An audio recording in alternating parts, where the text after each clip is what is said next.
اللہ رب العالمین والعاقبۃ للمتقین والصلاة والسلام علی رسولہ النبی الکریم وعلی آلہ وصحبہ واہل بیتہ وازواجہ وذریاتہ اجمعین اما بعد فاعوذ باللہ من الشیطان الرجیم بسم اللہ الرحمن الرحیم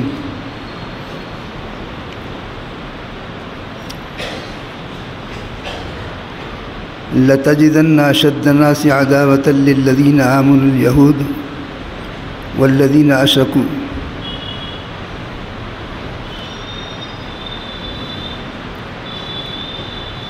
صدق اللہ مولانا العظیم وصدق رسولہ النبی الکریم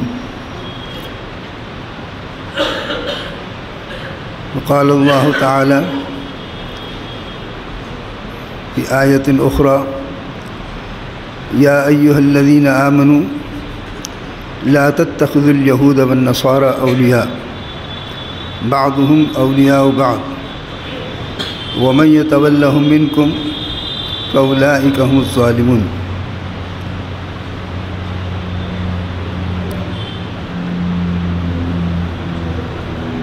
صدق اللہ مولانا العظیم وصدق رسولہ النبی الکریم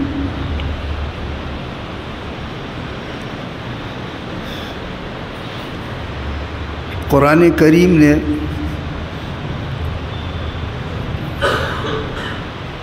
جس وقت قرآن کریم کا نزول ہو رہا تھا اور انسانوں کو اللہ کے بندوں کو اللہ کی طرف بلایا جا رہا تھا، اس وقت 3-4 قومیں تھیں جو موجود تھیں عرب کے خطے میں بھی اور دنیا میں بھی۔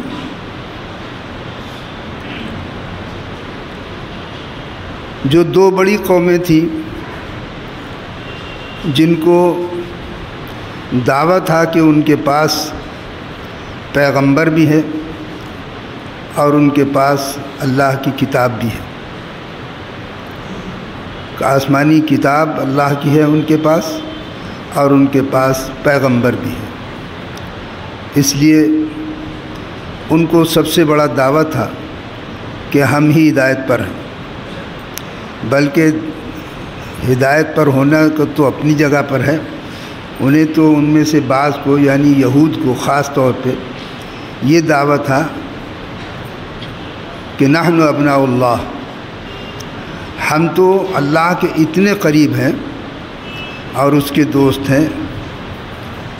اتنے دوست اور اتنی قربت اللہ کی ہم سے ہے کہ جیسے باپ بیٹے کی ہوتی، تو ہمارا درجہ تو اللہ کے بیٹوں کا ہے، نحن ابناء اللہ، ہم تو اللہ کے بیٹے ہیں اور اس کے محبوب بندے ہیں، اور ہم تو جہنم میں جائیں گے ہی نہیں۔ یعنی جو اسلام اس وقت بلا رہا تھا یہ کہہ کر کہ اگر تم نے اسلام کو قبول نہیں کیا اور کلام الہی کو نہیں مانا اور پیغمبر محمد رسول اللہ کو نہیں مانا تو تم جہنم میں جاؤ گے، تو ان کا کہنا یہ تھا کہ ہم جہنم میں نہیں جائیں گے، اس لیے کہ ہم تو اللہ کے بیٹے ہیں، اللہ کے قریب ہیں، اللہ کے دوست ہیں، اللہ کے محبوب ہیں، اور ایسی محبوبیت ہے جیسے باپ بیٹے کی ہوتی، ہم تو نہیں جائیں گے۔ اگر ہم گئے بھی اتفاق سے تو تھوڑا بہت عرصہ جہنم میں رہیں گے، جو ہماری قوم نے بچھڑے کی پوجا موسیٰ علیہ السلام کے زمانے میں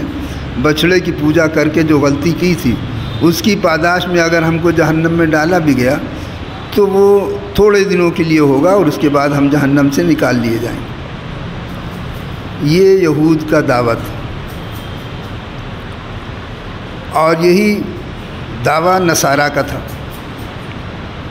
یعنی عیسائیوں کا تھا۔ وہ بھی ایک بڑی قوم تھے، ان کے بعد بھی عیسیٰ علیہ السلام کا دعویٰ تھا کہ ہمارے پیغمبر عیسیٰ علیہ السلام اور وہ دنیا میں پھر دوبارہ آئیں گے، اور ہمارا بھی ایمان ہے، ہم بھی یہی کہہ رہے تھے کہ وہ آئیں گے، تو دنیا میں وہ پھر آئیں گے دوبارہ ہمارے پیغمبر، اور ہم ان کے جھنڈے تلے ہوں گے، اور پھر ان مسلمانوں کو بتائیں گے کہ ہم حق پر ہیں۔ تو اس کے جواب میں بتایا گیا کہ تم جو یہ کہہ رہے ہو کہ عیسیٰ کو سولی دے دی گئی اور وہ پھر اوپر اٹھا لیے گئے اور پھر وہ دوبارہ آئیں گے، تو مرنے کے بعد تو کوئی دوبارہ آیا نہیں ہے۔ مرنے کے بعد تو پھر کوئی دوبارہ اس طرح سے نہیں آیا ہے۔ ارواح آ جائیں وہ الگ بات ہے، لیکن اس طرح سے کہ زندگی کے اندر ایسے آدمی آ جائے، ایسا تو ہوتا نہیں۔ اس لیے ہمارا دعویٰ یہ ہے کہ عیسیٰ علیہ السلام قتل نہیں کیے گئے، انہیں سولی نہیں دی گئی، ان کو اللہ تعالیٰ نے ویسے ہی آسمان پر اٹھا لیا، اور جب چونکہ ویسے ہی آسمان پر اٹھا لیا ہے تو ان کو اپنی عمر پوری کرنا ہے اس دنیا کے اعتبار سے، اس لیے انہیں پھر بھیجا جائے گا، اور قیامت کے قریب وہ آئیں گے اور اپنی عمر جو ان کی باقی ہے، اللہ کے علم میں جتنی بھی عمر باقی ہے وہ اس عمر کو اپنی پوری کریں گے، اور پھر باقاعدہ جو کل نفس ذائقۃ الموت کے ہر نفس کو موت کا ذائقہ چکھنا ہے، پھر ان کی روح بھی پرواز کی جائے گی جیسے سب کی ہوتی ہے، اور اس طرح سے وہ دنیا سے پھر ان کا تعلق منقطع ہوگا۔ جب وہ آئیں گے تو رہنما بن کر آئیں گے، لیکن اسلامی جھنڈے تلے، وہ اپنا جھنڈا بلند نہیں کریں گے، کیونکہ یہ تو ان سے وعدہ اللہ تعالیٰ نے لے لیا تھا کہ جس پیغمبر کے زمانے میں محمد رسول اللہ ہوں گے اس پیغمبر کو محمد رسول اللہ کی پیروی کرنی ہوگی۔ یہ وعدہ اللہ تعالیٰ نے پہلے ہی لے لیا تھا انبیاء علیہ السلام سے، لہذا عیسیٰ علیہ السلام جب آئیں گے تو وہ اپنا جھنڈا بلند نہیں کریں گے، بلکہ وہ محمد رسول اللہ کے جھنڈے کے تلے ہوں گے، اسی کے مذہب پر ہوں گے، اور یہی اسلامی مذہب ہے اس پر رہیں گے۔ اور جو یہود و نصارہ نے جو اپنے یہاں تبدیلیاں کر لی ہیں، شراب کو حلال کر لیا ہے، خنزیر کے گوشت کو حلال کر لیا ہے، اس طرح کی چیزیں جو انہوں نے اپنے یہاں کر لی ہیں، صلیب بنا لی ہے، ایک نشانی بنا لی ہے، صلیب کی کراس کا نشان جو ہے وہ بنا لیا ہے، یہ اس لیے کہ عیسیٰ علیہ السلام کو اس طرح سے سولی دی گئی تھی، ان سب کو وہ ختم کریں گے، صلیب کو توڑیں گے عیسیٰ علیہ السلام، شراب کو حرام کریں گے عیسیٰ علیہ السلام، اور بتائیں گے اپنی قوم کو بھی جو دعویٰ ہے جن کو کہ عیسائیت کا، وہ ان کو بتائیں گے کہ شراب میں نے حلال نہیں کی تھی، شراب حرام ہے، خنزیر میں نے حلال نہیں کیا تھا، خنزیر حرام ہے۔ تو آئیں گے، لیکن ہم نے بھی کہا ان سے کہ وہ آئیں گے، لیکن وہ آئیں گے محمد رسول اللہ کی پیروی کرتے ہوئے، لہذا جب تمہارے پیغمبر آئیں گے محمد رسول اللہ کی پیروی کرتے لیے تو تمہیں چاہیے کہ تم ابھی سے محمد رسول اللہ کی پیروی کرو، اور چونکہ یہ نہیں مانے اور نہیں مانیں گے تو جب عیسیٰ علیہ السلام آئیں گے تو پھر ان کو قتل کیا جائے گا، جو مانے گا مانے گا، جو نہیں مانے گا اسے قتل کیا جائے گا۔ اس طرح سے ان دونوں قوموں کی، چونکہ انہیں دعوت تھا، تیسری قوم مشرکین کی تھی جو بتوں کی پوجا کر رہے تھے، انہیں سب سے بڑا غم یہ تھا کہ کعبے کے اندر جو بت رکھے ہوئے تھے آج تک غم ہے، آج تک غم ہے، آج بھی یہ دعویٰ ہو رہا ہے کہ صاحب ہمارے کعبے سے بتوں کو نکال دیا گیا تھا، کعبہ تو ہمارا تھا، اس لیے ہم اس پہ وہیں اپنے بھگوانوں کو جا کے دیکھیں گے، ان کا بھی یہ دعویٰ۔ چوتھی ایک قوم اور تھی جو ستاروں کو پوجتی تھی، آگ کو پوجتی تھی، اس کا بھی تذکرہ ہے قرآن کریم میں، اور آج بھی وہ لوگ ہیں، مجوسی ہیں اور آگ کی پوجا کرنے والے ہیں۔ تو یہ قومیں ہیں، لیکن ان میں دو قومیں جو ہیں وہ سب سے زیادہ، تین قومیں جو ہیں وہ سب سے زیادہ دشمن بن گئی مسلمانوں کی۔ قرآن کریم نے متنبع کیا کہ دیکھو ان کو بہت دعویٰ ہے اپنا خدا کے قریب ہونے کا، یہ تمہارے ساتھ دشمنی کر رہے ہیں، اور یہ سب ایک ہی ہیں، انہوں نے آپس میں مختلف ہونے کے باوجود یہودیوں کے پیغمبر موسیٰ علیہ السلام وہ عیسیٰ کو نہیں مانتے، عیسیٰ علیہ السلام کے نصارہ عیسائیوں کے پیغمبر عیسیٰ علیہ السلام ہے، وہ موسیٰ علیہ السلام کو نہیں مانتے، لیکن اس کے باوجود ان کا آپس میں اتفاق اور اتحاد ہے، مسلمانوں کے اور اسلام کے مقابلے میں وہ متحد ہو گئے۔ قرآن کریم نے اس کو واضح کیا، اور چونکہ ان کے پاس دولت تھی، حکومتیں تھیں بڑی بڑی، قیصر و کسریٰ، جس طرح آج روس و امریکہ ہے، ایسی بڑی حکومتیں اس وقت تھیں، تو ان کو اپنے دنیا کے اندر بڑائی کا دعویٰ تھا، پیسہ ان کے پاس تھا، یہ سود پر پیسہ دیا کرتے تھے مدینے کے لوگوں کو، مکے کے لوگوں کو اور تاجرین کو، تو ان کے پاس پیسہ تھا۔ سودی نظام آج جو چل رہا ہے یہ انہی کا پھیلایا ہوا ہے، سوئس بینک، یہ وہ سب کا پروگرام وہی لوگ بناتے ہیں آج بھی، اور آج بھی ساری دنیا میں جو سود کا نظام پھیلا ہوا ہے یہ وہی سود کا نظام ہے جو یہودیوں نے اپنے زمانے میں کر رکھا، اسی کو پھیلایا۔ تو اس لیے جب ان تمام چیزوں پہ پابندی لگائی گئی، خنزیر پہ پابندی لگائی گئی، شراب پہ پابندی لگائی گئی، سود پہ پابندی لگائی گئی،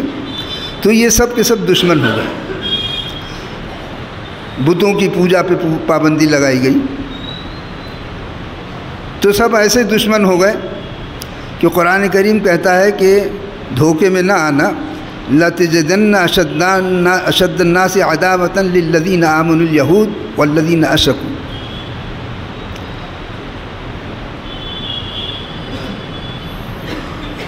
ایمان والوں سے دشمنی کرنے میں سب سے زیادہ اگر کوئی آگے ہے دشمنی میں، وہ یہود ہے۔ نمبر 1 پر اسلام کے مسلمانوں کے دشمن یہود ہیں، یہ قرآن نے 1400 برس پہلے بتا دیا تھا۔ والذین اشرکوا، اور اس کے بعد مشرکین کا نمبر ہے۔ آج دنیا کے اندر ہم دیکھ رہے ہیں کہ خواہ مخواہ میں یہود جو ہے مسلمانوں کے دشمن اور مشرکین مسلمانوں کے دشمن، جو شرک کرنے والے لوگ ہیں، جو بتوں کی پوجا کرنے والے ہیں، انہیں بھی دشمنی ہے، اور قدم قدم پر وہ اپنی دشمنیوں کا اظہار کرتے ہیں، نکالتے ہیں، ہر اعتبار سے، معاشی اعتبار سے ہندوستان کے اندر یہ سب ہو رہا ہے۔ تعصب اتنا بڑھ گیا ہے کہ کمپنیوں کے اندر یہ چیز پھیلتی جا رہی ہے، اور مسلمان جو لوگ ہیں ان کے اوپر نہایت پابندیاں اور آفتیں ہوتی چلی آ رہی ہیں۔ یہ کوئی بتانے کی بات نہیں ہے، ہر شخص جانتا ہے اور سب کو معلوم ہے، سب اسے دیکھ رہے ہیں، برداشت کر رہے ہیں، جھیل رہے ہیں۔ یہ 1400 برس پہلے قرآن نے کہہ دیا تھا کہ یہ مسلمانوں کے سب زیادہ ہے، اور نصارہ بھی تیسرے نمبر پر۔ تو قرآن کریم نے پھر ایک ہدایت دی کہ اے ایمان والو لا تتخذوا الیہود والنصارى اولیاء، دیکھو اے ایمان والو، یہود و نصارہ کو دوست مت بنانا، تم ان کو اپنا دوست مت بنانا، یہ تمہارے دوست نہیں ہو سکتے کبھی بھی۔ بعضهم اولیاء بعض، یہ ایک دوسرے کے دوست ہیں، تمہارے دوست نہیں ہو سکتے، اس لیے ان سے کبھی بھی دوستی مت کرنا۔ وَمَن يَتَوَلَّهُم مِّنكُمْ، اور جو پھر ان سے دوستی کرے گا تو پھر وہ ظالموں میں سے ہوگا، وہ اپنے اوپر ظلم کرنے والا ہے۔ یہ پہلے بتا دیا گیا تھا، لیکن دنیا نے اس بات کو پر صحابہ کرام کے بعد جب اسلام سارے عجم میں پھیلا، دنیا میں پھیلا، تو مسلمانوں نے اس بات کو نظر انداز کر دیا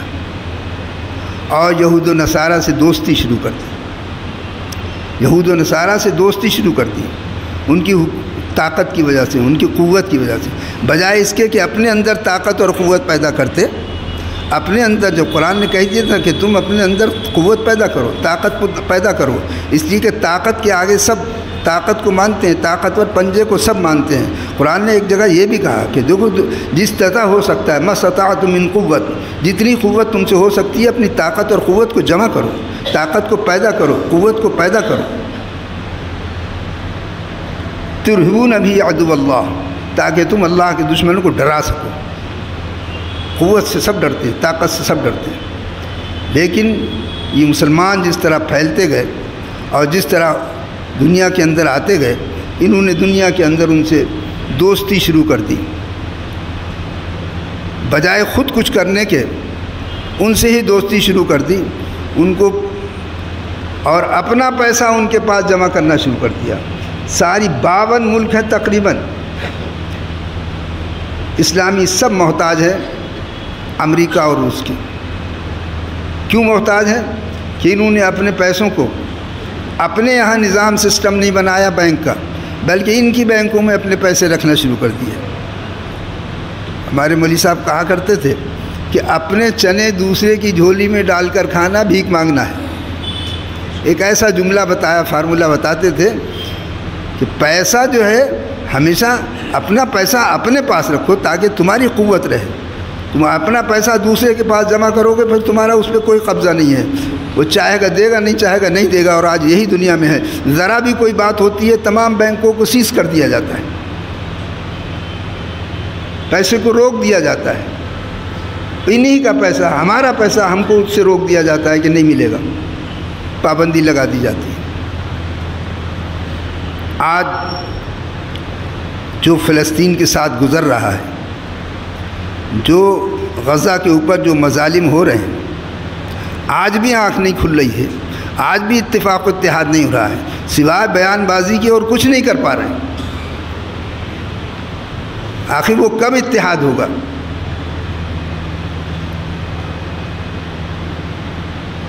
ساری دنیا میں اس کی مذمت ہو رہی ہے، ہم سب بھی اس کی مذمت کرتے ہیں۔ انتہائی گھنونے عمل ہو رہے ہیں، اسپتالوں پہ بم گرائے جا رہے ہیں، آبادیوں پہ بم گرائے جا رہے ہیں، حتیٰ کہ حیرت ہے کہ دوائیں ان کے پاس نہیں ہیں، اگر آپریشن ہو رہا ہے تو بغیر بے ہوش کیے ہوئے آپریشن کیا جا رہا ہے۔ بولیے کیا گزرے گی اگر بے ہوش کرے بغیر مریض کا آپریشن کرے، وہ ڈاکٹر کیا گزرے گی اس کے دل پہ کہ مریض چیخ رہا ہے لیکن وہ مجبور ہے اس کو آپریشن کرنے کے لیے۔ اس طرح کے مظالم، پانی نہیں ہے، بجلی نہیں ہے، لیکن آج بھی سوائے بیان بازی کے اور کچھ نہیں ہو رہا۔ یہ وقت اتحاد اتفاق کا ہے۔ ہم لوگ حکومتوں کی پابندیاں اور جو ملکی پابندیاں ہیں، ظاہر ہے اس کی ہمیں پابندی کرنی ہے تمام دنیا میں، اور ہم لوگ کیا کر سکتے ہیں سوائے اس کے کہ دعا کریں، روئیں گڑ گڑائیں اور ان کے لیے دعا کریں، ان کی مدد کے لیے دعا کریں، اور ان ظالموں کے لیے دعا کریں کہ اللہ تعالیٰ ان ظالموں کو یا تو ہدایت دے دے ورنہ اس دنیا سے مٹا دے، یا تو انہیں ہدایت دے، ان کو سمجھ دے اور وہ اپنے ظلم سے باز آ جائیں، اور اگر ظلم سے باز نہیں آتے ہیں تو پروردگار ایسی قوم کو اس دنیا سے اب مٹا دے۔ ان کی ظلم کی زیادتی اور ایک حد ہو گئی۔ خداوند کریم ہمیں عمل کرنے کی توفیق عطا فرمائے، اور ہمارے لیے بھی یہ ہدایت ہے کہ ہم اپنی دوستی کو کہاں تک لے جائیں گے اور کیا کریں گے۔ آج بھی ہمارے اندر بھی سب کچھ ہے، ہم دوستیوں کی کیسی پینگ بڑھا رہے ہیں، کن کے ساتھ دوستیاں کر رہے ہیں، ہم اپنے گھروں کی بچیوں کی تربیت کس طرح کر رہے ہیں، کیسی تربیت کر رہے ہیں، کیسا ہم اسلام انہیں سکھا رہے ہیں۔ بچی ہماری گود میں پلتی ہے، ہمارے سامنے بڑی ہوتی ہے، ہم اسے سب کھلاتے ہیں، پلاتے ہیں، سمجھاتے ہیں، تعلیم دیتے ہیں، اور بڑی ہونے کے بعد پھر وہ غیر مسلم کے ساتھ چلی جاتی ہے۔ آخر اس پہ آپ لوگ غور کیوں نہیں کرتے؟ آپ ہی کی تو بچیاں ہیں، آپ ہی کی تو بچیاں ہیں جو غیر مسلموں کے ساتھ جا رہی ہیں۔ کون ہے وہ؟ کس نے تربیت کی ان کی؟ کس نے ان کو بڑا کیا؟ کس نے ان کو کھلایا پلایا؟ کس نے ان کو تعلیم دلائی ہے؟ کون ذمہ دار ہے اس کا؟ ہم آپ سبھی ذمہ دار ہیں اس بات کے۔ ہمیں بھی اس بات کا دھیان کرنا ہے کہ ہم کہاں جا رہے ہیں اور کیا کر رہے ہیں۔ ہم خود، ہمارے لڑکے، ہمارے بچے بڑے ہوتے ہیں، تربیت کرتے ہیں، نمازیں پڑھ رہے ہیں اور سب کچھ کر رہے ہیں، اور شادی کے اندر معلوم ہوا کہ کسی غیر مسلم لڑکی کو لے کے چلے آئے۔ آخر یہ سب